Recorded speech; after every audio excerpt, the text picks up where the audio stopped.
Tā, runāsim par attiecībām darbā, kā nesajaukt kolēģiālās un draudzīgās attiecības. Vai jums šī tēma ir aktuāla? Jā. Jums ir sajukumi? Par to mēs nerunāsim. Jā, un kāda rodās kreņķi, ja kaut kas tur sajūka? Robežas pazudus. Es biežāk teiktu, nevar pazust tas, kas īsti nav bijis pirms tam. Jā, ok. Jā, nu tātad, tā, neko neredzu. Skatīšu šeit, jā, šo attiecību sajukums rada stresu, spiedienu un ierobežo vadības instrumentu pielietošanu. Tad, kurus no vadības instrumentiem vai vadības procesiem šis sajukums jums bieži, nu tā apzināti ietekmē? Jūs domājat, vajadzēja darīt tā, bet izdarīja savādāk. Ir kaut kāda piemēra no dzīves? Kad pēc tam jūs sevi graužat, kā te runāju, ka vajadzēja tā izdarīt, vajadzēja savādāk izdarīt. Un tas tikai tāpēc, kad mans darbinieks ir bijušies mans kolēģis, mēs bijām vienā līmenī. Man ir piemērs. Jā? Es pret savu gribu nosacīti pieņemu dāvanas no vienas darbinieces un pēc tam sevi graužu, kāpēc es pieņēmu. Jo pēc tam man ir tieši tas, kad vadības instrumenti nedarbojās, jo viņi man ir iedevusi dāvanu no kārtējā ceļojuma. Ok, tad viņi ir uzdāvinājis dāvanu, viņiem bija savu motīvi, bet graušanas iemesls ir jūsos, jo jūs kaut kā... Ne to dāvanu, ne tās attiecības, bet es paņemu. Nu jā, tur atkal tas zaļais punkts vainīgs. Okay. Jā, jo pārdzīvumi jau nerada notikums, kas ir noticis. Kolēģi uzdāvināja dāvanu ceļojumu. Pārdzīvumi jau kreņķis radamies paši ar to, kā mēs domājam un kā mēs uztaram, kā mēs to iztulkojam. Tad patiesi, kā mēs veidojam kontaktu attiecības ar sevi vai ar pasauli. Jā. Bet biežākie kreņķi, kas ir semināros parādījies, kritikas izteikšanā, kas tad ir kritika un ko tā dara, un ko tā dara mums. Un otrs, protams, ir uzslavas un pārpratumi. Par to mēs arī parunāsim, kur šie miedarbības vai kontaktu vai attiecība aspekti vai nu veicina vai tieši bremzē šīs lietas. Un tātad, kā mēs profesionāli, sociāli un personīgi pašrealizējamies, un noklausoties Anitas īso uzrunu, man ir ko pārdomāt, un es kaut ko daļu neteikšu, jo tas varbūt būs pretrunā, varbūt kaut ko jaunu pateikšu. Tad praktiski, kā mēs ikdienā šajā brīdī šeit mēs realizējamies. Nu, pašrealizējamies visu laiku kaut kā realizējam sev pasaulē. Nu, pirmais, mums ir šīs profesionālās vai sociālās lomas vai profesionālais sociālais līmenis. Nu, tā brīdī jūs kaut ko darat, tāpēc, lai atbilstu šīm lomām. Nu, kādas lomas šeit jūs pildat tā brīdī? Studenti, jā. Kāds vēl? Kicieši. Klausītāji, kicieši, tātad uzņēmumu pārstāvi. Kādu vēl? Māte. Šeit un tagad, kur tas bērns ir? Viņš ir telefonā, jā, tad ir mammis jums ir atnācis līdzi, jā. Nu, un šī fóruma nosaukums jūs arī esat vadītāji. Un to jūs nenosaucāt, jā, tas tik ir. Šeit mēs klienti. Šeit jūs esat klienti, jā, ok. Jā, un tad kaut kādā veidā mēs realizējamies. Un kas tad raksturo šo profesionālo vai sociālo līmeni?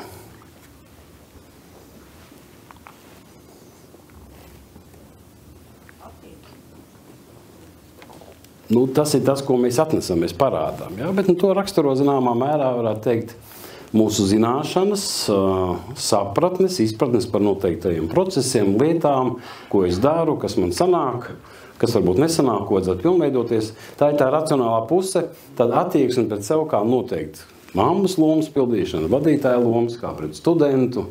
Daži studenti rakstīja ziņas un kaut kur vairs nav studenti, droši vien ir mammas dotā brīdī, jā, vai vēl kaut kas. Tā ir tā, zinām, veidā mums uzliktā loma, ko mēs esam iemācījušies. Un mēs arī ģērbamies noteiktā veidā un tam līdzīgi. Nu, mēs arī esam personības, tas katrs unikālais, kas jūs esat. Jūs zināt, ka jūs visi esat ļoti unikāli. Jā. Tā nepārliecinoši, vēlreiz? Jā. Jā, ja tu tā saki, tad jā. Ok, jo tiešām mēs katrs esam dzimuši savā vietā, savā laikā, auguši noteiktā vidē, un mums katram ir ļoti unikāla dzīves pieredze, kas kopsumā reducējas mūsu noteiktiem personības resursiem. Nu jā, tad mēs tur esam, kas to raksturo mūsu vērtības, attieksmes, patikas, nepatikas, kaut kādi iekšējie motīvi, mērķi, tas cilvēciskās lietas. Tad pamatā mēs ikdienā realizējamies. Tur ir tā empātija, ko teica kolēģi, ja? Un ir mūsu cilvēciskā kategorija vai puse, un ir mūsu šī profesionālā. Un ja viņš ir savstarpēji saskanīgs, tad ir ok, bet tad nevienmēr tas viss iet kopā. Tur rodās vesela rinda pārpratumi, vai nosauksim par pašmanipulācijām. Tad tā ir mūsu bāze. Tā kā mēs satiekamies ar cilvēkiem, mēs veidojam kontaktu attiecību līmeņus. Un šeit ir 2 līmeņi, un viņi ļoti, ļoti ir atšķirīgi. Un, ja mēs viņus neizprotam, tad mums rodās šie pārpratumi. Tad pirmkārt mēs profesionālā līmenī veidojam lietišķās attiecības. Konstruktīvas, lietišķas, precīzas, noteiktas. Un kāpēc viņas var būt lietišķas, konstruktīvas, noteiktas, bieži pat paredzams? Kas to nosaka? Kā jūs domājat? Darba līgums, tonis, vide, tā kultūra, jā, tie ir kaut kādi noteikumi, normas, tradīcijas, principi. Jo šeit jūs kā studenti zināt, ka jums ir jāsēž un jāklausās. Un jūs pieņemat to, kad nāk dažādi cilvēki un saka savus domas, savus viedokļus. Un tas ir tā kā pieņemts. Jā, tad neviens te nesāk, teiksim, pēkšņi dziedāt vai dejot. Es gan nezinu, kas no rīta notiek, es nebiju šeit, jā. Jā, bet, teiksim, tajā pašā Spānijā vai Itālijā tur būs cita uzvedība. Piekritīsiet? Jo tur ir drusku citi šie sociālie noteikumi. Un, attiecīgi, šajā attiecību līmenī, tā saka zinātnieki, bet varbūt kolēģi Janita vairāk paskaidros, tur strādā mūsu smadzeņu garozi vairāk, kur iekšā ir šie likumi, šīs normas, šīs kontrolas un tam līdzīgi. Bet tajā pašā laikā mēs arī varam kontaktēties kā personības. Un tas ir šīs personīgās vai attieksmi attiecības. Un tas ir attiecības, kur mēs paužam savu attieksmi, savu noskaņu, savus vēlmes, savus intereses kā tāds. Un kā es domāju, uz kā balstās šīs personīgās attiecības? Jā, tā viņas balstās uz emocijām. Un droši vien ir bijis jums tāds apjukums, kad aiziet pie klienta, un viņš absolūti neatbilst klienta tādam statusam, uzvedībai un tam līdzīgi, tā kā, neredzat perspektīvu, bet ļoti patīkams cilvēks. Vienkārši patīkami. Jā, vai otrā darbā kolēģi augstu novērtēt viņu profesionālu zināšanas, pretstāt, ko un kā viņš dara, bet emocionāli nav saistoši un nav tā kā patīkami. Ir bijis tā? Ja, tā kā atšķirās, protams, sanāk 2 veidu attiecības, atšķirās, un tad jautājums, kā tad viņš nodalīt, lai tā personīga attieksme pret šo cilvēku personīgi neietekmē šo profesionālo attieksmi.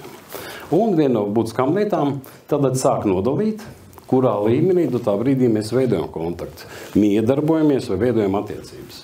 Man ir jautājums, kas tad raksturo attiecību līmeni saskarsmē? Pēc kā var noteikt, kurā līmenī cilvēks kontaktējās?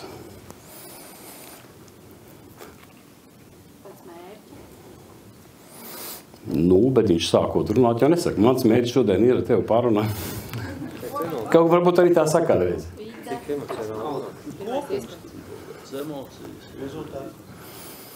Aha, tātad pēc 20 minūšu sarunas rezultātā es saprotu, kurā līmenī mēs runājam. Būtu vēlams ātrāk. Jā, tātad atbild ļoti vienkārši. Kā es domāju, teiktā saturs vai teiktā forma? Tātad forma, jā. Kādā formā mēs pasakām? Jo es varu pateikt jums labdien, cienījama auditorija, vai es varu pateikt labdien, cienījama auditorija. Jūtat atšķirību? Un kurā līmenī? Pirmā uzruna bija kurā līmenī? Tad ir lietišķā. Es konkrēti izmantoju sociālās uzrunas formas, bez savas attieksmes, vienkārši sveicinu. Otrajā es parādu savu attieksmi, kaut kādu prieku vai uztraukumu, vēl kaut ko. Un tā ir viena no būtiskām lietām, ko bieži jauc, un šeit varbūt ar tavu smogu speciālistiem man kādreiz būtu ko parunāt, jo veidot personīgā līmeņa attiecības nenozīmē runāt par privātām tēmām. Tas nozīmē runāt noteiktā veidā, kad es kaut ko paužu, saku, saturs ir svarīgs, bet es pielieku klāt savu attieksmi. Un tās ir personīgās attiecības. Cilvēkam skaidrs, šī tēma man ļoti aizrauja, vai šī tēma ir diezgan vienaldzīga, un saturs varbūt nemainīgs. Un lielākais pārpratums bieži ir, kad viens runā vienā līmenī, otrs runā otrā līmenī. Jo personības līmenī tur vairāk strādā emocionālajā domāšanas centri, tur uztvere, vērtības sistēma, redzējums, pasaules redzējums ir viens, Lietišķajā ir pilnīgi cits. Un tad tie pazūd tulkojumā. Nu, šeit var runāt par ļoti daudz dažādām manipulācijām, bet parunāsim tad par kā veidot kolēģiālas attiecības kontaktu profesionāla līmenī, kad rodās pārpratumi. Nu, ņemsim piemēru. Atnāk darbinieks, vadītājs atvainojos, un vēršās pie darbinieka, es arī mēģināšu tā intonācijā. Man ir svarīgi ar tevi pārunāt vienu jautājumu, vai tev ir 10 minūtes laika. Tas būtu kurā līmenī? Tas būtu profesionālajā.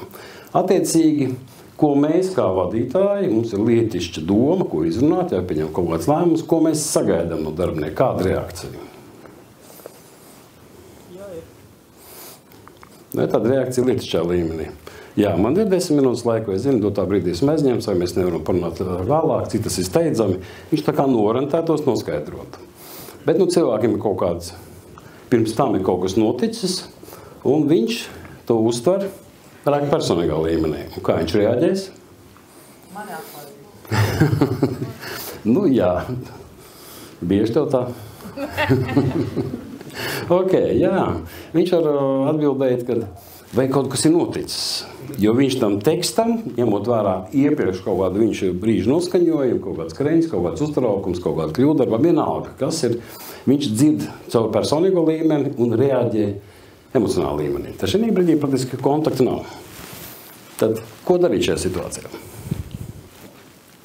Pajautāt viņam, kā viņš jūtās. Nē, nomiet. Kādēļ tev šķiet, ka kaut kas ir noticis? Ja tikai kādā līmenī to jautāt. Tā kā Mārtiņš jautāja, vai tur ielikt kaut kādu citu attieksmi, ja? Vairāk attieksmi.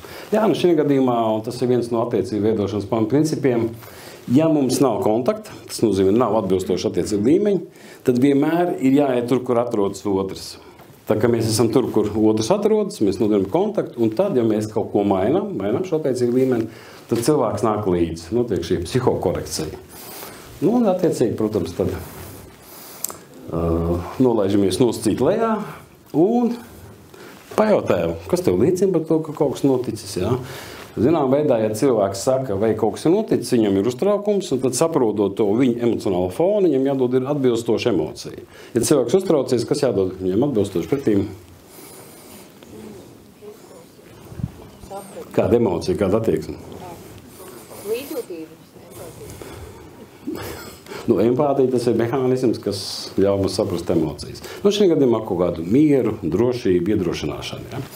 Un tā kā mēs nodarbinām kontaktu, var pateikt, nē, vienkārši jautājums, nav nekas sarežģīts. Ja. Paužam attieksmi, tie var visu kaut ko teikt, galvenais ir kāda tā intonācija. Un attiecīgi atgriežamies lietišķā līmenī, ja mums ir svarīgi lietišķi izrunāt šo jautājumu 10 minūšu laikā. Tad pārējot, sakot, es vienkārši gribēju parunāt par tev, teiksim, tur nākušās nedēļas jauno projektu, par iesākumu, tur ir svarīgs detaļas. Ļoti lietišķi, konkrēti, ar argumentiem tam līdzīgi. Tajā brīdī, kas notiek ar cilvēku, viņš ir sajūties, ka viņš ir saprasts, viņš ir nomierinājies, un viņam ir ļoti viegli praktiski pārslēgties, vai viņš pārslēdzās uz lietišķo līmeni, ja? Un attiecīgi tad viņš atbild, jā, labi, man ir laiks, es varētu vai drusku vēlāk. Nu, tātad šie ir daži miedarbības procesi, kurus, es domāju, vadītājiem, lai vadītu procesu, vadīt arī cilvēkus, attiecīgi, vai vadīt arī sevi, tā kā jāsāk redzēt un jāsāk izprast. Jo tie mums arī svarīgi saprast, kurā līmenī es reaģēju, kas man ietekmē reakciju vienā vai otrā līmenī. Nu, tad pieķersimies kritikai. Man jāsteidzās. Ok, nu, kas ir kritika? Kā es varētu dažos vārdos pateikt? Un kad vispār var teikt kritiku? Negatīvs novērtējums. Jā. Attiecīskā saite.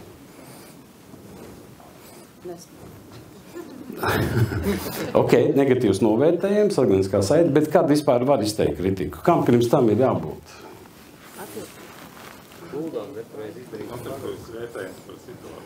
Jā. Nu, šī gadījumā pirms tam jābūt ir iepriekš kaut kāda vienošanās par kaut kādiem kritērijiem, nosacījumiem, kas ir jāpilda, teiksim, konkrētam cilvēkam vai darbiniekam šajā darba izpildē. Un attiecīgi, tad, kad es redzu, ka tas neatbilst, tad es varu atsaukties uz to. Ja? Šī gadījumā, jā, tā ir organiskā saite. Nu, negatīvs novērtējums, negribētu tos teikt, organiskā saite, kur mēs norādām uz šīm nepretstātēm. Ja? Nu, tāds izteikts vērtējums, salīdzinoši analīze par darbinieku cilvēku rīcību. Protams, mēs kritizējam rīcību, ko viņš ir darījis, kas neatbilst tam, kāda bija iepriekš kaut kāda vienošanās. Ja? Attiecīgi, tas cilvēks, kur kritizē, viņam ir dažas tiesības, un tad jautājums, vai jūsu uzņēmumā jūsu vadība ir ievērojuši šīs jūsu tiesības, un vai jūs tā kā ievērojat savu darbinieku, kuram jūs izsakat šo negatīvu organisko saiti vai kritiku tiesības. Ja? Pirmkārt, ir viņa tiesības, ka viņi kritizē vienatnē. Kā jūs domājat, kāpēc tas ir svarīgi? Lai saglabātu kolēģiālas attiecības. Tas viens, jā. Lai saglabātu kolēģiālas attiecības, emocionālajai drošībai. Jā. Vai nevar virzītos uz rezultātu sasniegšanu? Jā. Jo redziet, kādreiz ir tādi fantastiski radoši vadītāji, kas izdomājas izteikšu publisku kritiku konkrētam cilvēkam, lai pārējie arī dzird un ņem vērā, un viņi arī uzlabo savu darbu. Visticamāk, kas notiks ar pārējiem darbiniekiem, kolēģiem? Skaļāk. Demotivācija domās, ka pret viņiem tāpat izturēt. Jā, būs demotivācija. Otrkārt, viņi nostāsies šī darbinieku pusē un veidosies zināmā veidā tāda grupa pret vadītājiem tam līdzīgi. Ja? Tas ir tās briesmīgākās sekas, kas var būt. Ja? Attiecīgi, vienmēr jādod cilvēkam iespēju paskaidrot apstākļus, iemeslus, kāpēc ir šī kļūda, jo šad tad mēs, kā vadītāji, kontrolēt procesu, neesam bijuši katrā procesa etapā klāt, un mēs nezinām, ka varbūt ir bijuši apstākļi, ka tas, ko izdarījis ir darbinieks, ir pats labākais, kas varēja būt. Ja viņš būtu darījis tā, kā bija iepriekš vienošanās, tad vispār būtu vēl lielāka kaut kādas nepatikšanas vai zaudējumi. Kādreiz uzzinot apstākļus, kritika jāpārvērš par uzslavu. Ja? Tāpēc mums jāuzzina, ko un kā tas ir noticis. Protams, trešais viņam pašam noteikti stratēģija, vienalga vai kaut kāda rīcības variants, kā izlabot šīs kļūdas. Ja viņam nav domas, ja, tad mēs varam tā kā no savas puses piedāvāt, ko un kā darīt. Bet kā notiek jūs uzņēmumos ikdienā? Vai cilvēki labi dzird kritiku? Tā vietā, ko viņi dzird? Kaut ko citu. Un jūs arī nevienmēr dzirdat, ka jums izsaka kaut kādu kritiku. Jūs dzirdat ko? Pārmetumus, mani nemīlu. Un tā tālāk. Nu tad drusku apstīsimies, kā tas izstāsta pēc tādas miedarbības likumiem. Ja? Ja, tad ir vadītājs. Ja, protams, ir darbinieks, viņš izsaka kritiku, konkrēti, teiksim, ka viņš ļoti labi saprot, viņš balstoties mūsu iepriekšā vienošanos par tādiem termiņiem un kvalitātes kritērijiem, uz doto brīdi termiņi tiek kavēti un dažas lietas ir nekvalitīvas. Viņš tā kā parāda, atskaites punktu arī pasaka. Ja. Loģiski, ka viņš sagaida, ka cilvēks dzirdēs, ka es daru kaut ko nepareizi, es esmu kļūdījies, jo cilvēks varbūt var nepamanīt to. Un vadītājs sagaida kaut kādu skaidrojumu. Iemeslus, ja, vai risinājuma variantus. Bet cilvēks tā vietā dzird, kad es esmu slikts. Un attiecīgi tad viņš uztver personīgi. Un tas ir tāds ļoti mīļš teiciens, starp kolēģiem, kā arī starp vadītājiem, tu tikai neuztver personīgi. Esat to dzirdējuši, ja? Jā. Labi, nav slikts padoms, bet kāds jums ir izskaidrojis, kā notiek mehānisms, ka jūs uztverat personīgi? Jo, ja mēs zinām mehānismu, tad mēs viņu varam mainīt. Bet, ja mēs nezinām, kā tas notiek, tikai ir gudrs padoms, tad nekas nenotiek. Attiecīgi, protams, šī gadījumā cilvēki sāk tur taisnoties, pārdzīvot par to, ka kaut kāds kļūdas un tam līdzīgi. Ko jūs darat šajā situācijā? Viņš nedzird kritiku.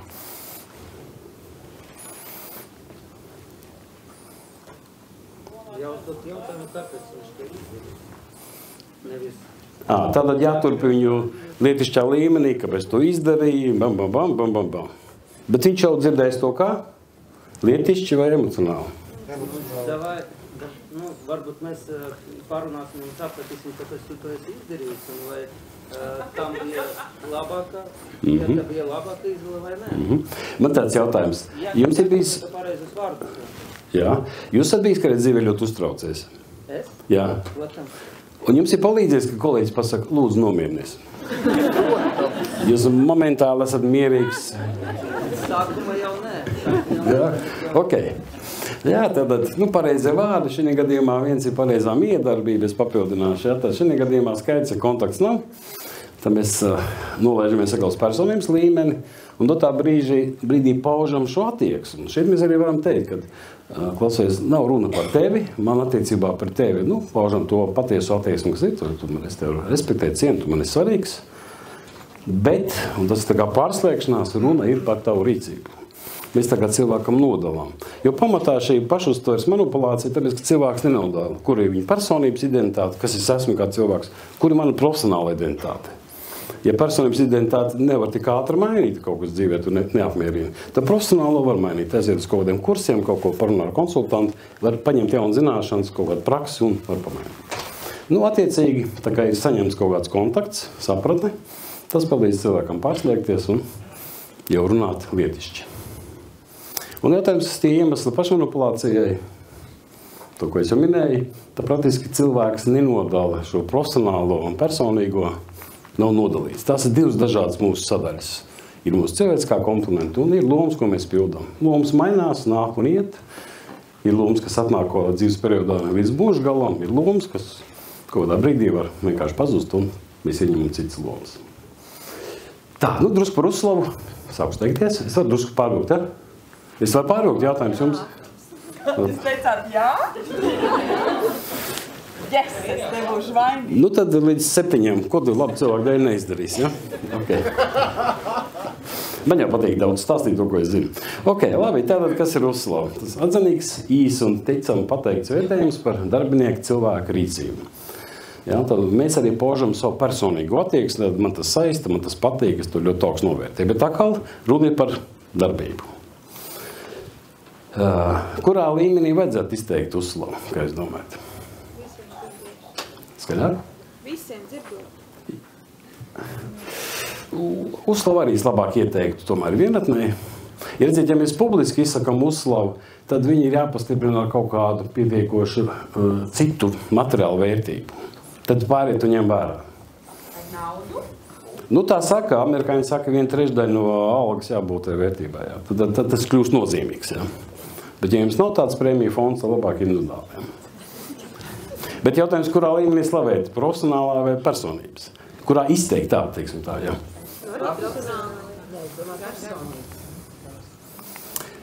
Es domāju, var gan tur, bet tā kā uzslava ir motivējoša, tad mēs varam teikt lietišķi, bet personības līmenī te ir tā sapratne, ka mēs ieliekam tajā teiktajā kaut kādu emociju, kaut kādu savu attieksmi. Ja?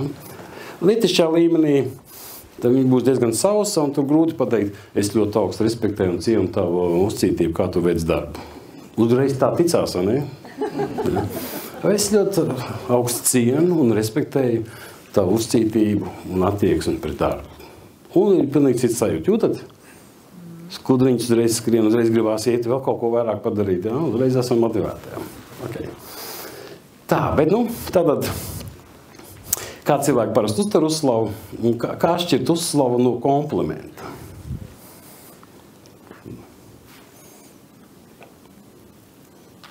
Uzslavu par konkrētu izdarītu darbu. Jā, un kompliments? Avansā. Viņš varbūt par izskatu vēl kaut ko, bet kompliments ir ļoti vispārīgs nenoteikts. Tu ļoti labi izskaties. Ja? Tas ir kas? Uzslavu kompliments? Tas ir kompliments. Man ļoti patīk, kā tu izvēlējies šodien frizūru. Viņa ļoti labi saskan ar gaidāmo tikšanos, ļoti atbilstam statusam. Šī gadījumā tā būs uzslava, jūs paužat savu attieksmi cilvēka rīcības kontekstā, kādu es izvēlējies frizūru. Ja? Un, protams, cik daudz var slavēt? Man jautājums.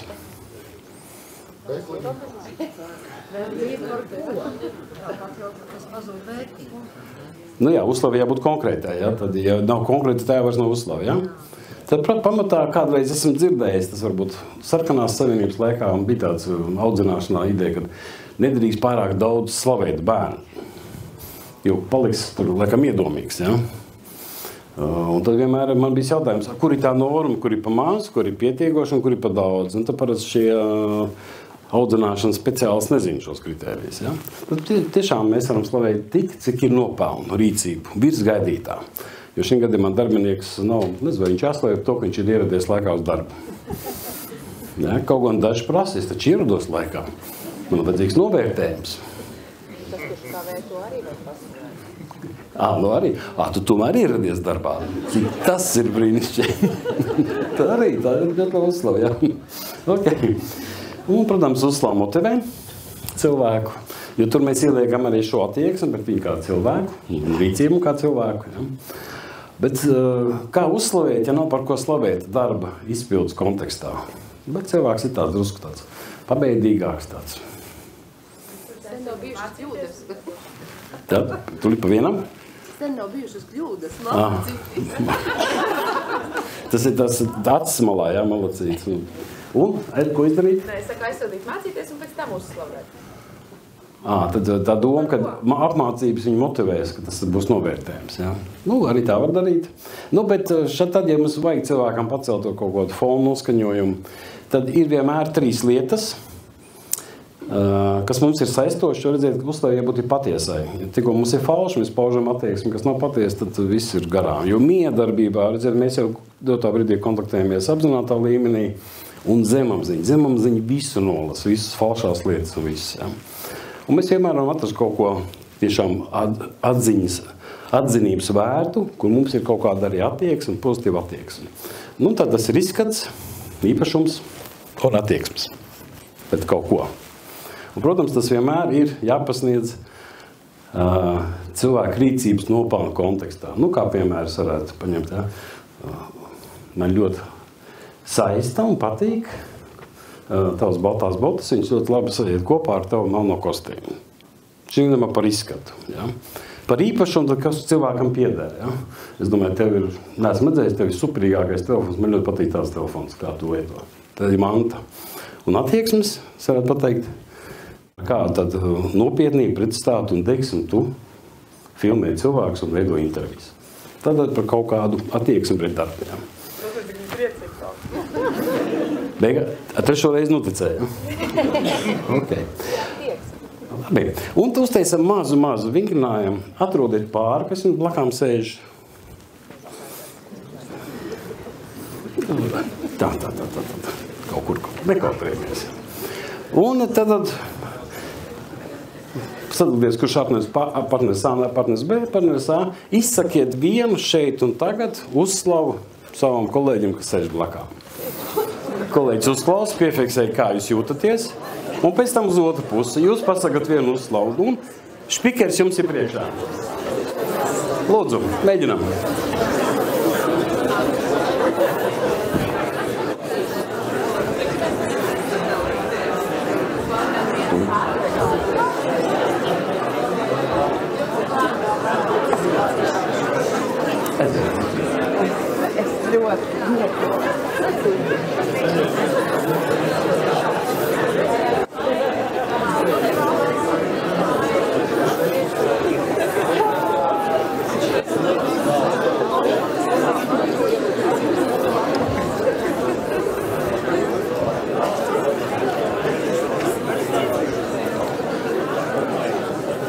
Ok, enerģija pacēlās, viss paspēja uz abām pusēm.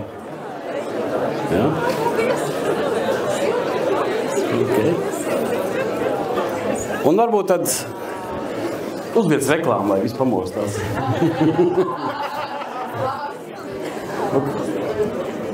Nē, viens apakaļ. Es domāju, to futbolu. Okay. Tad viens īsts jautājums, dažas refleksijas. Cik viegli, vai kāds ir grūtības izteikt uzslavu cilvēkam? Viegli. Ja patiesi, tad viegli. Tad viegli, jā. No atrast iemeslu izskats, vienmēr cilvēkam kaut kas mums patīk. Kaut kāds mans, kas piedara, vai, attieksmes tur vai drusku pazīt viņu. Okay. Un kāda ir sajūta, cik viegli ir uztvert? Bija patīkami? Nebija tā kā nērtība, parāda sajūta, ne? Tas ir labi. Ne? Jo pie mums nav cilvēki raduši sniegt tādu pozitīvu organisko saiti un arī saņemt, un tad ir tādas tradicionālas lietas, kad pasaka cilvēku vai tur kundzei pasaka, vau, kāds jums ļoti skaists ziemas metāls, man ļoti patīk, viņš ir ļoti skaists krāsa. Un atbild ir, tas jau man vecs ir. Momentāli nonivelē visu, ja? Ok. Labi, nu tad papildus jautājumi, pārdomas, atziņas. Jā, reku, ja vien pirmais. Jā. Jā, tātad radās pārdomas par tām uzslavām.